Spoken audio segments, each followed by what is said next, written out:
warahmatullahi wabarakatuh. Waalaikumsalam warahmatullahi wabarakatuh. Baik ibu-ibu, bapak-bapak semuanya, sebelum saya melakukan penyuluhan, izinkan saya perkenalkan diri terlebih dahulu ya. Perkenalkan, saya Isina Budi Listantri, mahasiswa Politeknik Karya Husada Yogyakarta, semester 4 prodi D3 Kebidanan. Baik ibu-ibu, bapak-bapak semuanya, di sini saya akan melakukan penyuluhan tentang korupsi, lebih tepatnya yaitu cegah korupsi. Oke, kita langsung mulai saja ya bapak-bapak ibu-ibu semuanya.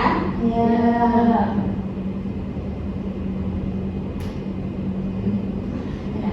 Jadi apa sih itu korupsi? Pasti ibu-ibu bapak-bapak semuanya nggak asing ya dengan kata korupsi.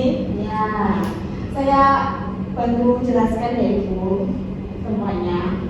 Korupsi berasal dari bahasa Latin corruption, dari kata kerja corruption yang berarti busuk, merusak, menggoyahkan, memutar balik, menyogok.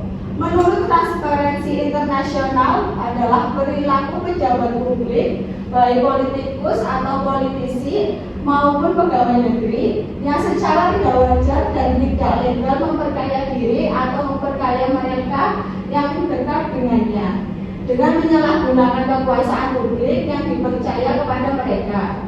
Ini adalah salah satu tindakan korupsi. Jadi bapak-bapak ibu-ibu semuanya, ternyata arti korupsi itu nggak hanya tentang penyalahgunaan kekuasaan, tapi banyak artinya ya ibu bapak-bapak semuanya. Jadi kayak memperkaya diri, terus memperkaya mereka yang dekat dengannya, seperti itu. Untuk selanjutnya dalam arti yang luas, korupsi politis adalah penyalahgunaan jabatan resmi untuk keuntungan pribadi. Semua bentuk pemerintahan rentan korupsi dalam prakteknya. Titik ujung korupsi adalah kolektorasi yang arti harafiahnya pemerintahan oleh para pencuri di mana pura-pura bertindak jujur pun tidak ada sama sekali. Seperti itu ya bapak-bapak ibu-ibu semuanya. Ya. Nah, untuk selanjutnya di sini saya akan membahas tentang dampak korupsi. Jadi dampak korupsi itu ternyata banyak sekali ya bapak-bapak ibu semuanya. Yang pertama yaitu merugikan negara maupun kelompok. Jadi untuk suatu negara ternyata dampaknya tidak hanya untuk negara saja, bisa untuk kelompok ataupun masyarakat. Nah, yang kedua yaitu menghabiskan atau memakai uang atau harta negara atau kelompok untuk kepentingan pribadi. Dan selanjutnya menjadikan negara miskin. Jadi suatu negara kalau misalnya korupsinya tinggi, itu dampaknya ternyata bisa membuat negara jadi miskin. Ya, dan ternyata seperti itu sangat berdampak sekali ya ibu bapak semuanya. Ya. Dan selanjutnya yaitu menjadi negara memiliki hutang yang banyak di luar negeri.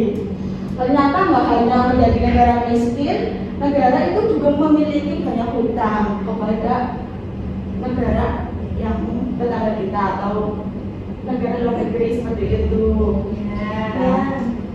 Lalu selanjutnya yaitu dampaknya menimbulkan ketidakadilan dalam hal berpendapatan dan kekayaan.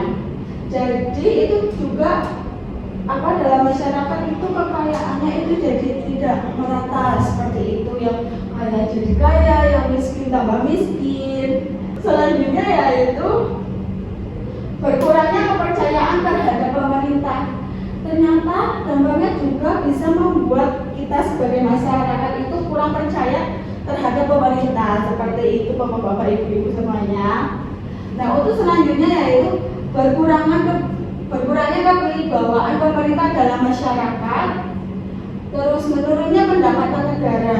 Ternyata dampak korupsi itu juga bisa menyebabkan pendapatan negara itu jadi menurun seperti itu. Nah, selanjutnya yaitu hukum tidak lagi dihormati. Ternyata di suatu negara kalau misalnya korupsinya tinggi itu pasti hukumnya itu tidak lagi dihormati. Kayak kita sering lah ya mendengar bapak-bapak ibu semuanya, pasti kayak seorang koruptor pasti jarang sekali sampai dihukum mati, itu kan jarang sekali ya bapak-bapak ibu semuanya. Nah, jadi dampaknya itu bisa menyebabkan hukum tidak lagi dihormati. Nah, untuk selanjutnya yaitu strategi pemberantasan korupsi. Di sini saya akan membahas yang pertama itu ada strategi preventif. Diarahkan untuk mencegahnya terjadinya korupsi dengan cara menghilangkan atau meminimalkan faktor-faktor penyebab atau peluang terjadinya korupsi.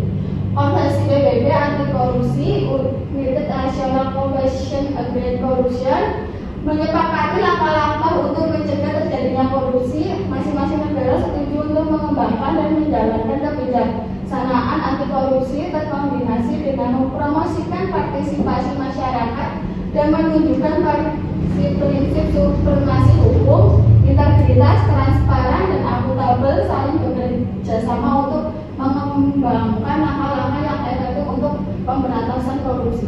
Ternyata ya ibu-ibu, bapak-bapak semuanya, gak cuma hanya di negara kita saja yang ada pemberantasan korupsi, tapi di negara-negara lain juga ada.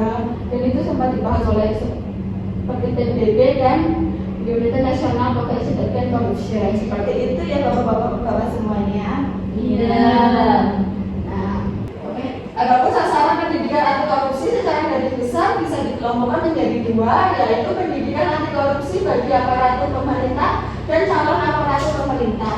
Public education anti korupsi bagi masyarakat luas melalui lembaga keagamaan dan tokoh masyarakat. Jadi bapak-bapak ibu-ibu semuanya, kita itu ternyata perlu sekali loh pendidikan anti korupsi ya. Jadi tujuannya kalau misalnya kita bekerja di suatu saat bekerja di suatu lembaga pemerintahan kan, jadi kita sudah mendapatkan bekal suatu pendidikan anti korupsi seperti itu. Nah, untuk selanjutnya yaitu strategi punishment atau tindakan memberikan hukuman terhadap pelaku tindakan pidana korupsi. Dari sekian banyaknya peraturan perundang-undangan anti korupsi yang ada, salah satu yang paling populer barangkali Undang-Undang Nomor 30 Tahun 2002 tentang KPK. KPK adalah lembaga negara yang bersifat independen yang dalam pelaksanaan tugas dan kewenangannya bebas dari kekuasaan manapun. Tugas KPK adalah sebagai berikut. Yang pertama, koordinasi dengan instansi yang berwenang melakukan pemberantasan tindakan pidana korupsi. Yang kedua, supervisi terhadap instansi yang berwenang melakukan pemberantasan tindakan pidana korupsi. Yang ketiga, melakukan penyidikan dan penuntutan terhadap tindak pidana korupsi. Yang keempat, melakukan tindakan pencegahan tindakan pidana korupsi dan melakukan monitor terhadap penyelenggaraan pemerintahan negara. Jadi bapak-bapak ibu semuanya, ternyata di negara kita ini sebenarnya sudah ada yang mengatur tentang korupsi, yaitu KPK yang tugasnya memberantas, terus melakukan penyelidikan dan penuntutan terhadap suatu pidana korupsi. Seperti itu ya bapak-bapak ibu semuanya. Iya. Nah, selanjutnya yaitu upaya pemberantasan korupsi. Menanamnya semangat nasional yang positif dengan mengutamakan pengabdian pada negara melalui pendidikan formal, informal, dan agama. Melakukan penerimaan pegawai berdasarkan prinsip keterampilan teknis. Para pejabat dihimbau untuk mematuhi pola hidup sederhana dan memiliki tanggung jawab yang tinggi. Para pegawai selalu diusahakan kesejahteraan yang memadai dan ada jaminan masa tua.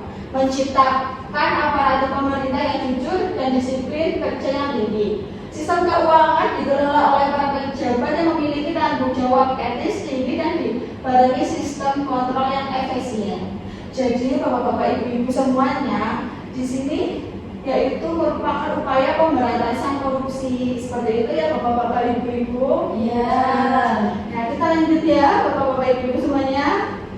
Nah, selanjutnya yaitu ada undang-undang yang mengatur tentang korupsi di Indonesia. Ternyata di negara kita ini sudah ada undang-undang yang mengatur tentang korupsi. Yang pertama yaitu Undang-Undang Nomor 3 Tahun 1971 tentang pemberantasan korupsi. Jadi dari tahun 1971 negara kita ini sudah ada namanya Undang-Undang tentang pemberantasan korupsi. Terus yang kedua Undang-Undang Nomor 28 Tahun 1999 tentang penyelenggaraan negara yang bersih, bebas dari KKN. Itu juga korupsi seperti itu ya Bapak-bapak Ibu-ibu. Terus selanjutnya ada Undang-Undang Nomor 31 Tahun 1999 tentang pemberantasan tindak pidana korupsi.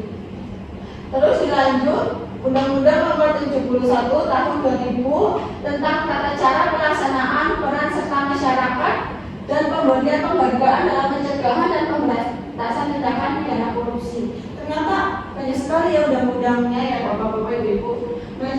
Sampai di sini terus masih ada lagi undang-undang yang mengatur tentang korupsi di negara kita ini ya Bapak-bapak Ibu-ibu semuanya. Yang selanjutnya yaitu Undang-Undang Nomor 15 Tahun 2002 tentang Komisi Pemberantasan Tindakan Pidana Korupsi. Masih sama pada tahun 2002 yaitu Undang-Undang Nomor 30 tentang Komisi Pemberantasan Tindak Pidana Korupsi.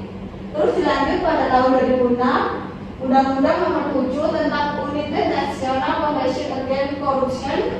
Terus yang selanjutnya yaitu pada tahun 2004 Instruksi Presiden RI Nomor 5 tentang percepatan pemberantasan korupsi. Jadi Bapak-bapak Ibu-ibu semuanya itu merupakan suatu aturan atau undang-undang yang ada di negara kita tentang korupsi ya Bapak-bapak Ibu semuanya. Ya. Nah, itu selanjutnya yaitu kita akan membahas tentang nilai-nilai anti korupsi ya Bapak-bapak Ibu semuanya. Yang pertama itu ada jujur. Pasti Mbak Asin lah, Bapak-bapak Ibu semuanya dengan kata jujur ya pasti sudah tahu lah ya. Nah, kita bahas bersama ya. Jujur diartikan sebagai perbuatan tidak berbohong, lurus dan tidak curang. Kejujuran merupakan nilai dasar yang menjadi landasan utama bagi penegakan integritas diri seseorang. Seseorang yang dituntut untuk bisa berkata jujur dan transparan serta tidak berdusta baik terhadap diri sendiri maupun orang lain. Ternyata dalam sebuah ini anti korupsi juga perlu memiliki nilai-nilai seperti kejujuran ya Bapak Ibu semuanya. Contoh perilaku seperti mencontek merupakan manifestasi ketidakjujuran dapat memunculkan perilaku korupsi. Persoalan ketidakjujuran tersebut merupakan satu hal yang mengkhawatirkan dan perlu perhatian serius. Jadi kita tidak bisa menyepelekan ya Bapak Ibu. Jadi semua masyarakat itu kayak wajib kita punya nilai-nilai anti korupsi seperti itu. Ya. Nah, selanjutnya yaitu kepedulian. Arti kata peduli adalah mengindahkan, memperhatikan dan menghiraukan rasa kepedulian dapat dilakukan terhadap lingkungan sekitar dan berbagai hal yang berkembang di dalamnya. Contoh, nilai kepedulian sebagai saya kan sebagai mahasiswa dapat diwujudkan dengan misalnya menghibur teman yang sedih, berbagai makanan kepada teman yang tidak membawa bekal, terus menolong kucing yang sakit atau mengasih makanan kepada kucing yang terlantar, itu juga merupakan suatu kepedulian ya Bapak-bapak Ibu semuanya. Terus selanjutnya yaitu ada kemandirian. Di dalam beberapa buku pembelajaran dikatakan bahwa mandiri berarti dapat berdiri sendiri di atas kaki sendiri. Artinya tidak banyak bergantung kepada orang lain dalam berbagai hal. Kemandirian dianggap sebagai suatu hal yang penting harus dimiliki oleh seorang pemimpin karena tanpa kemandirian seseorang tidak akan mampu memimpin orang lain. Seperti itu ya Bapak-bapak Ibu. Ya. Nah, selanjutnya yaitu ada kedisiplinan. Definisi dari kata disiplin ialah ketaatan atau kepatuhan kepada peraturan.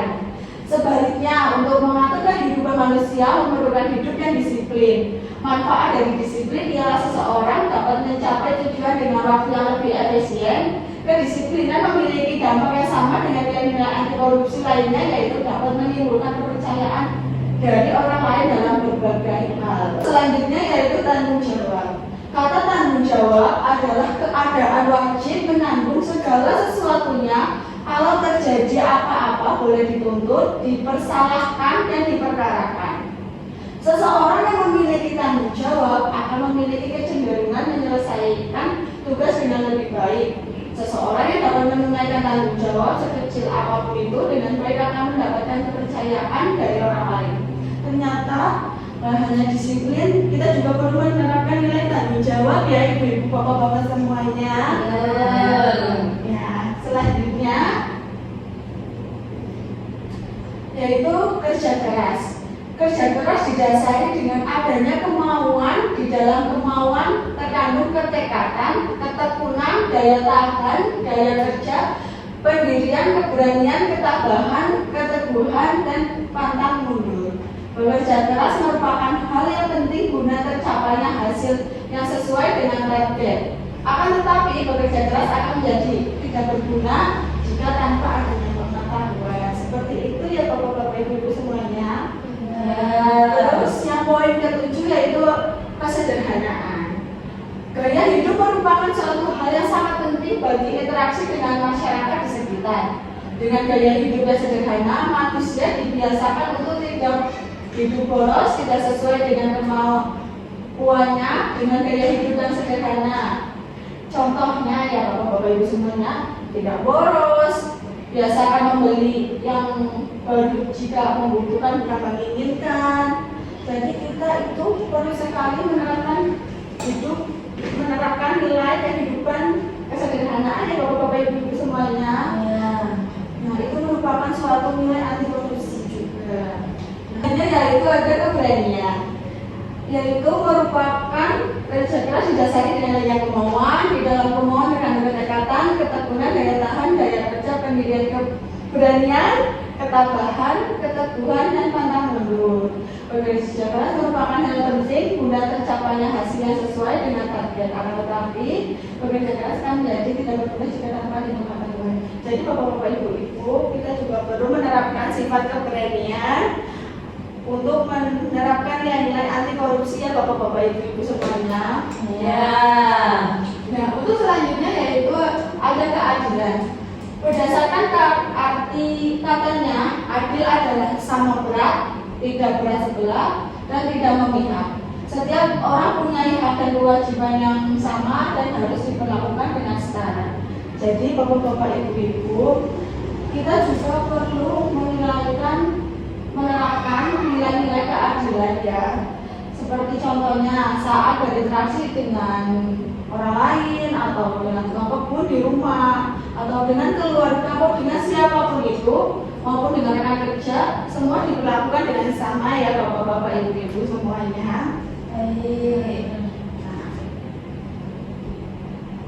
Oke, jadi yang terakhir itu adalah kesimpulan. Korupsi menimbulkan banyak dampak negatif seperti kerugian keuangan negara, meningkatkannya kemiskinan, ketidakadilan sosial, menurunnya kepercayaan masyarakat kepada pemerintah, serta melemahnya hukum. Oleh karena itu, pemberantasan korupsi perlu dilakukan melalui berbagai strategi seperti pencegahan, pendidikan anti korupsi kepada masyarakat, serta pemberian hukuman tegas kepada pelaku korupsi yang didukung oleh berbagai undang-undang yang berlaku di Indonesia. Selain itu, upaya pemberantasan korupsi juga harus disertai dengan penerapan nilai-nilai anti korupsi seperti kejujuran, kepedulian, kemandirian, kedisiplinan, tanggung jawab, kerja keras, kesederhanaan, keberanian, dan keadilan. Dalam kehidupan sehari-hari akan terciptanya masyarakat yang berintegritas dan bebas dari korupsi. Seperti itu ya Bapak-bapak Ibu semuanya. Ini merupakan kesimpulan dari penyuluhan kita pada hari ini. Untuk itu, apakah ada yang ditanyakan Bapak-bapak Ibu semuanya? Ada, saya. Baik. Bisa perkenalkan diri terlebih dahulu, Ibu? Saya Dita dari Jetis. Baik, dengan Ibu Dita ya? Ya. Silahkan Ibu. Apa yang bisa dilakukan masyarakat untuk mencegah korupsi? Baik, saya tampil terlebih dahulu ya Ibu pertanyaannya. Untuk yang lain, Bapak-bapak Ibu semuanya apakah ada yang ingin ditanyakan juga? Belum ada. Baik, jika belum ada saya izin menjawab pertanyaan Ibu Dita ya. Jadi Ibu Dita, tadi kan pertanyaannya apa yang bisa dilakukan masyarakat untuk mencegah korupsi? Masyarakat bisa meningkatkan kesadaran akan pentingnya integritas, pengawasan penggunaan anggaran, mendukung transparansi, mengedukasi diri sendiri, dan melaporkan tindakan korupsi kepada pihak berwenang. Mulai dari hal kecil seperti memberikan suap atau menolak pungutan liar juga bisa membantu. Seperti itu Ibu. Tidak apakah sudah menjawab pertanyaannya? Sudah. Baik, yang lain apakah ada yang ingin ditanyakan lagi, ibu-ibu, bapak-bapak semuanya? Tidak ada. Baik, jika belum, untuk pertemuan kali ini saya cukupkan ya, ibu-ibu, bapak-bapak semuanya. Saya mohon maaf jika pada penyuluhan kali ini saya banyak salah-salah kata atau ada kurangnya. Saya mohon maaf. Sekian dari penyuluhan saya. Terima kasih. Wassalamualaikum warahmatullahi wabarakatuh. Waalaikumsalam warahmatullahi wabarakatuh.